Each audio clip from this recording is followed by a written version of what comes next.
Hello, everyone. I wanted to talk a little bit about grief. Nicole requested it as the next subject, and I think it's a very good one. So, in this time, we're finding ourselves with a lot of time on our hands.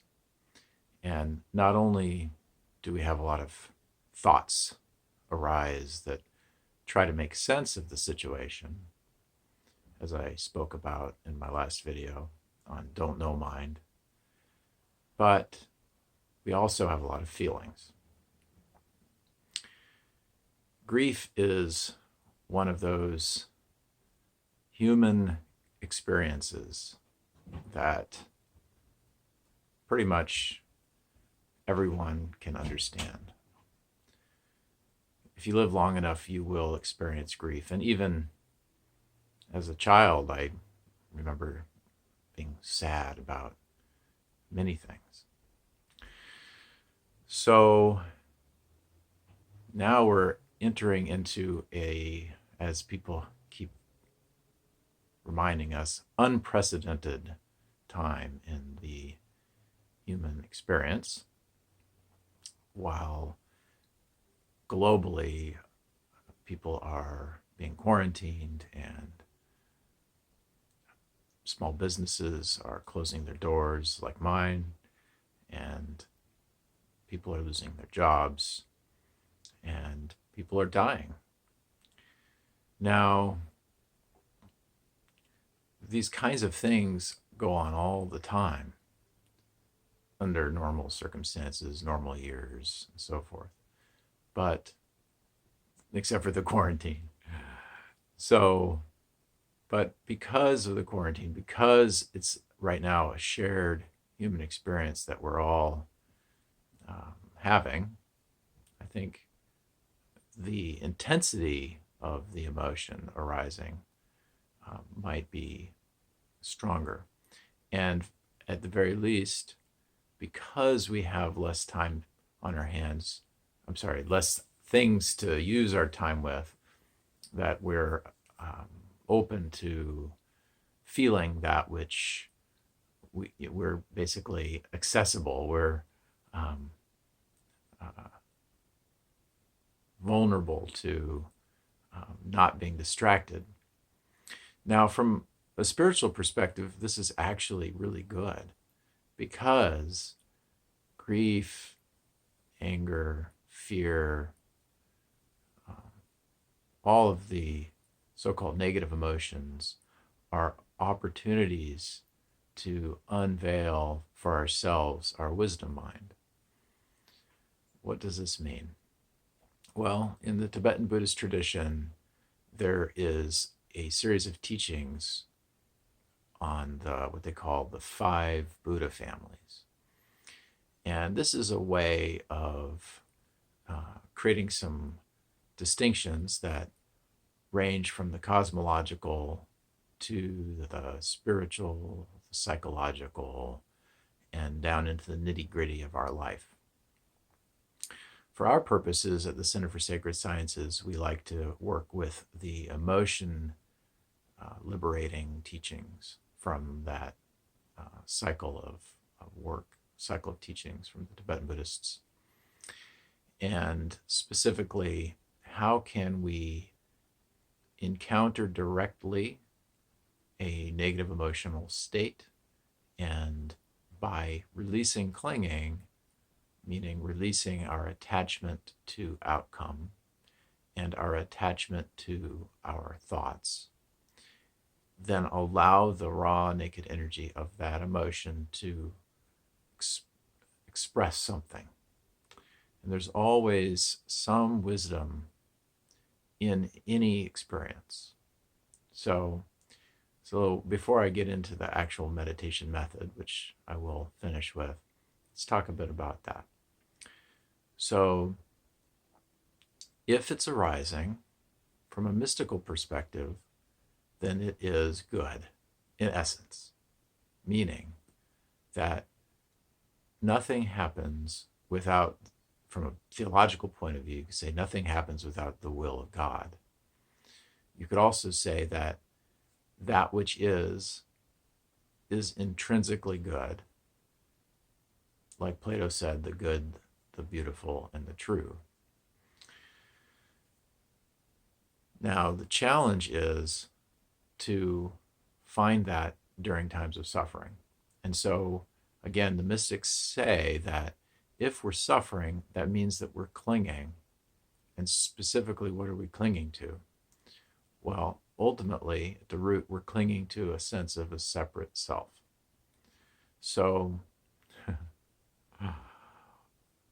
if there isn't a self, what is there?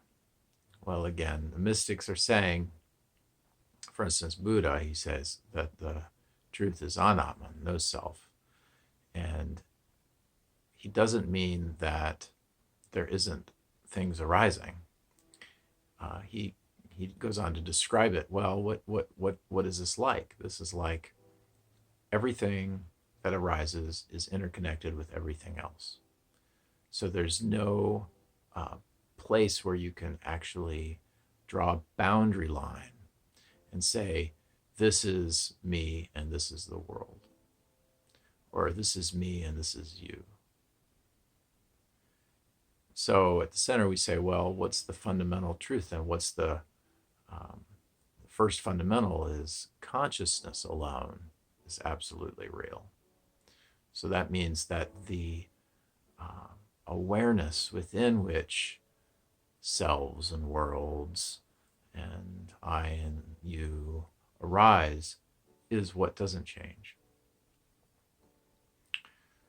Okay. So that in itself is always good. Now, because we're clinging under delusion, we experience a separation. So that experience is also, in a relative sense, you could say that experience is your true experience, or it's your valid experience. It's not that you should dismiss that experience. Rather, what you should do, if you want to be free from the suffering that is conditioned by that deluded experience, is investigate it. Is it true? And so this is the great turning of attention inward and toward suffering, as opposed to the conventional approach, which is to seek outward for happiness and to run away from suffering. This is really what makes mystics radical, which does mean, having to do with the circle and orienting towards that center. So when we're dealing with grief, the first thing that, at least in my experience, that I've noticed is that we don't want to feel it. We don't like feeling grief. We don't like feeling sad. But it comes. And when it comes, you can't stop it. What you can do is you can ignore it and stuff it and distract yourself. So that's the general, we could say, non-mystical or non-spiritual approach to grief. If we really want to be with grief and learn from it, then the first thing we want to do is to give it all our attention.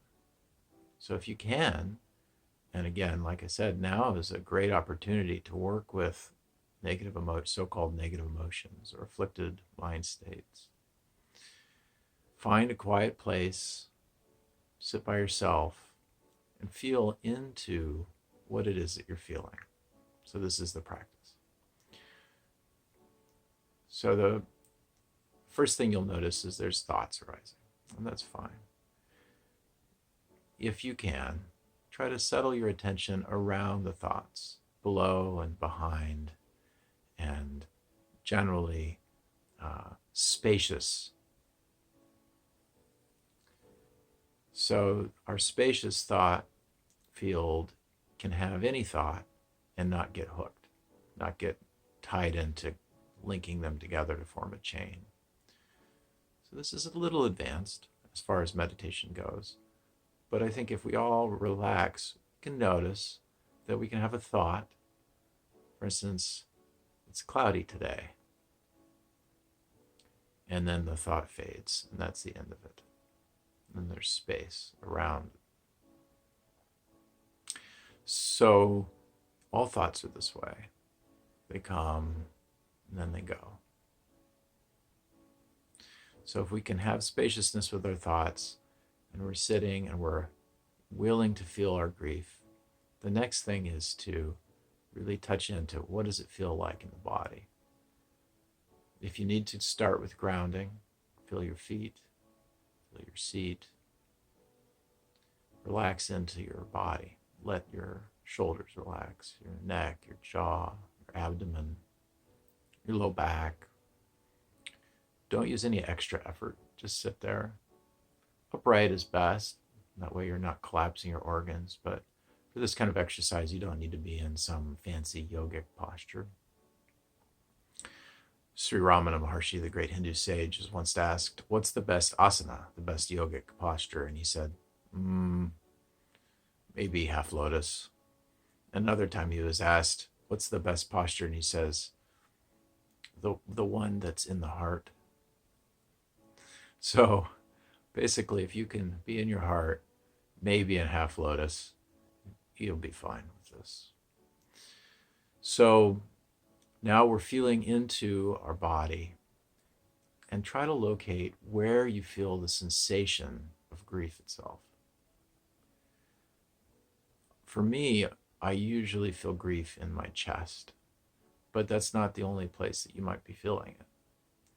Often for me, it feels like a heaviness or a hollowness or a weight, or sometimes it's very intense. It's like being pierced through the heart, deep, deep sorrow. So if you can feel some area in your body that is associated with grief, then you can do the rest of this exercise. And if not, then I suggest you do some simple grounding. If you still feel very sad, but you can't really find your body, do some simple grounding and just listen to the words and let them penetrate. And another time you can come back and try to do the practice. So if you can feel the grief in your body, your chest, or maybe in your stomach or your throat or wherever, very good. So now what we're going to do is we're going to breathe in to that space that you feel the grief. Letting go of all thoughts.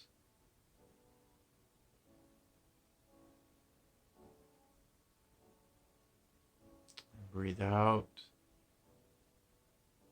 And as you breathe out, I want you to touch into love and compassion for yourself right now, in this moment. That no matter what might happen or whatever did happen or what you're afraid of, whatever your thoughts are saying, that you right now are loved, are lovable, are actually love itself. Love is another name for consciousness. Breathing back in, feeling the grief, touching into that sensation, dropping the story about it.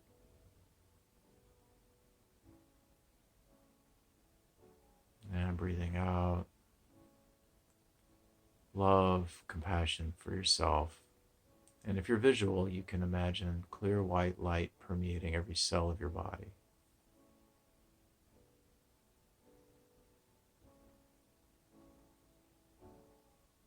And again, breathing in, feeling that sensation. Maybe it's changed some, maybe not. Maybe it's worse, maybe it's harder to pay attention to. Maybe you really don't want to do this. That's okay too. And breathing out love and compassion.